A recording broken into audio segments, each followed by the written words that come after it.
In the virtual colosseum of online political commentary, the clash of ideological titans reverberates, and none wield a sharper rhetorical blade than Vaush and Hassan Piker. They know they don't believe anything. I think Jackson Hinkle would be a good example of that. But again, I'm just guessing. I don't know. This is supposedly Hassan's favorite YouTuber, by the way. That's because Hassan Piker has soup for brain, and he like pathetically falls into the ideological orbit of people who are more forceful than him. He just wants to be an e-boy celebrity, and more ideologically forceful people, like this guy, the Deprogram Podcast, whatever, can enter his orbit, pull him in their direction, and then he'll defend it to his audience. He doesn't have like the backbone to defend it. So I don't think that Hassan understands the degree to which he lies when he talks about China or whatever. Remember when we saw that Hassan clip and it was a bunch of like poor like people sitting on the street doing phones like influencer underneath a bridge in China, and it would be dystopian if seen in America, but then he like saw in the clip that it was China. He was like, yo, China has Wi-Fi under bridges. Oh, Xi Jinping in my mouth, dog. Oh, Western society is 3,000 years behind China. Like literally, like it was so dumb. But it's like, yeah, that was actually insane. No, literally, it was insane. Like with no, like, oh my God, I can't even. Dude, it's so bad here, man. We've seen what the people in Tsarist Russia had to do. We've seen what the Cubans had to do. Yeah, we saw what Lenin had to do, where he immediately disbanded workers' councils and killed his allies because he wanted to consolidate power. And then he immediately like failed to do all the stuff that he promised, and the proletariat never, In a recent salvo, Vaush directs his acerbic wit and critical gaze towards Hasanabi, dissecting the latter's ideological posturing and casting doubt on the authenticity of his beliefs. The verbal barrage begins with Vaush's broad assertion that Hasanabi, along with others of his ilk, lacks genuine convictions. Vaush intriguingly singles out Jackson Hinkle as a potential emblem of this perceived insincerity, suggesting that the alignment of individuals like him with certain ideologies may be more about posturing than a true commitment to those beliefs. The narrative takes a personal turn as Vaush levels a scathing critique at Hasanabi, characterizing him as having a soup for brain. The phrase underscores Vaush's belief that Hassan lacks intellectual substance and merely aligns himself with more forceful ideological figures, adopting their perspectives without genuine understanding or commitment. The accusation that Hassan aspires to be an e-boy celebrity adds another layer to Vaush's critique, insinuating that Hassan's motivations are rooted in a desire for online fame rather than a sincere pursuit of truth. The clash between Hasanabi and Vaush reflects a deeper fissure within the online political sphere, a battleground where content creators vie for attention, influence, and the allegiance of their viewers. These digital gladiators, armed with keyboards and rhetorical prowess, engage in debates that extend beyond mere ideological differences to encompass personal attacks, character assassinations, and a constant struggle for dominance in the competitive arena of online discourse. The dynamics of this virtual battleground are shaped by the echo chambers that proliferate across various online platforms. Audiences gravitate towards content creators who validate their pre-existing beliefs, creating ideological bubbles where dissenting voices are often drowned out or dismissed.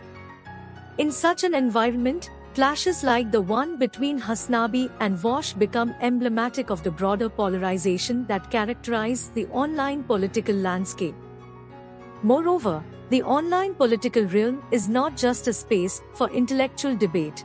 It is also an arena where personal brands and personas are meticulously curated. Content creators, much like influencers, carefully construct their online identities to appeal to specific demographics. This intentional image crafting often leads to an amalgamation of genuine beliefs, performative gestures, and strategic posturing. The Hasanabi-Vaush clash provides a glimpse into this complex web of authenticity and opportunism, where the line between sincere conviction and calculated posturing becomes increasingly blurred. The influence of online political commentary extends beyond its immediate participants to shape public opinion and discourse on a global scale. Hashtags trend, debates go viral, and the narratives crafted within this digital arena can have real-world consequences. The Hasanabi-Vaush clash, though seemingly contained within the boundaries of a YouTube video or a Twitter thread, contributes to the broader cultural conversation, influencing how individuals perceive political ideologies and engage with complex issues. Vaush further contends that Hasan lacks the fortitude to defend his positions independently, asserting that he willingly allows more forceful figures to pull him into their ideological orbit. This portrayal of Hasan as a pliable figure, easily swayed by the influence of others, reinforces Vaush's broader narrative of insincerity and opportunism within certain online political circles. The accusation of intellectual timidity is a potent weapon in Vaush's rhetorical arsenal, painting Hasan as a follower rather than a leader of ideological discourse. The assault on Hasan's character intensifies as Vaush accuses him of dishonesty, particularly in discussions about China.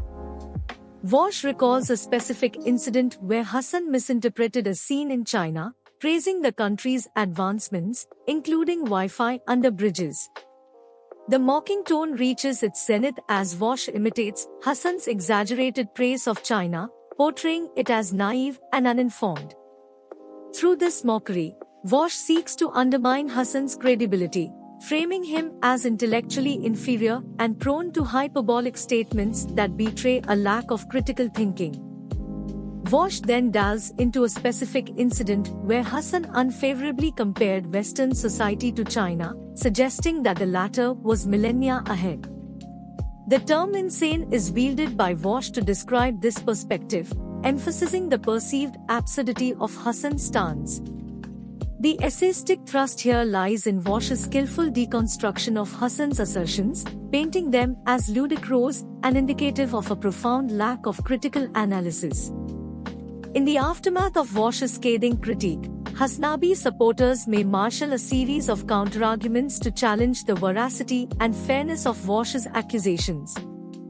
These rebuttals aim to inject nuance into the narrative, offering alternative perspectives and potential explanations for Hasan's actions. It is crucial to consider these responses to gain a more comprehensive understanding of the ongoing discourse within online political commentary. Firstly, supporters of Hasanabi may contend that Vaush's portrayal of Hasan's beliefs as insincere lacks concrete evidence.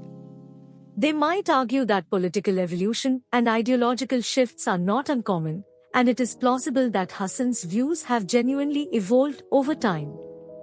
Hasan could potentially address this critique by explaining the evolution of his perspectives and emphasizing moments of self-reflection that led to shifts in his beliefs.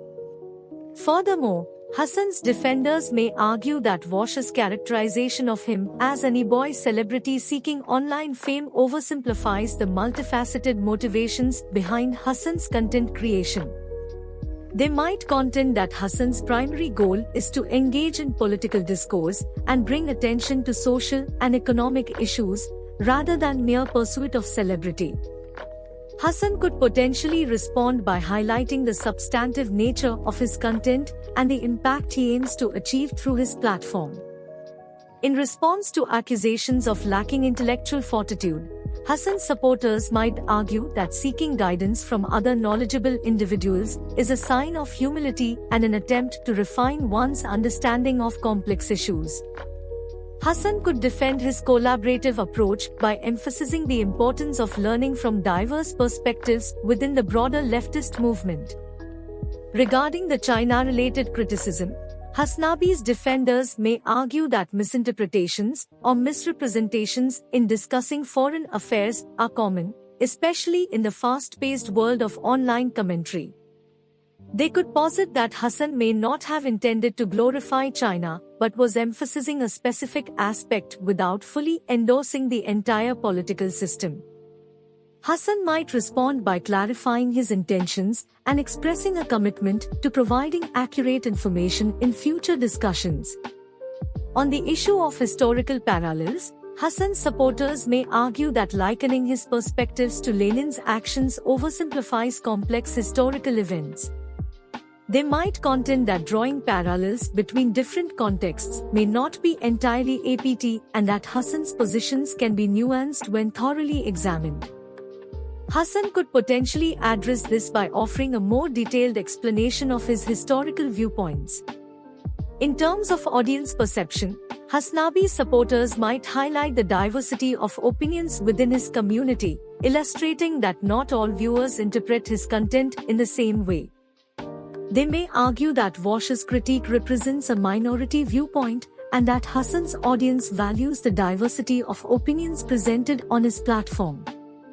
In conclusion, Vaush's incisive critique of Hasanabi is a rhetorical tour de force, combining mockery, sarcasm, and historical references to paint a vivid portrait of Hassan's alleged insincerity, intellectual deficiencies, and opportunistic posturing within the realm of online political commentary. The essay not only dissects specific incidents but also aims to reveal broader patterns of behavior and ideological alignment that Vaush finds problematic within certain online political circles. As the dust settles in this rhetorical battleground, the essay stands as a testament to the power of language in shaping perceptions and influencing discourse within the intricate tapestry of online political commentary.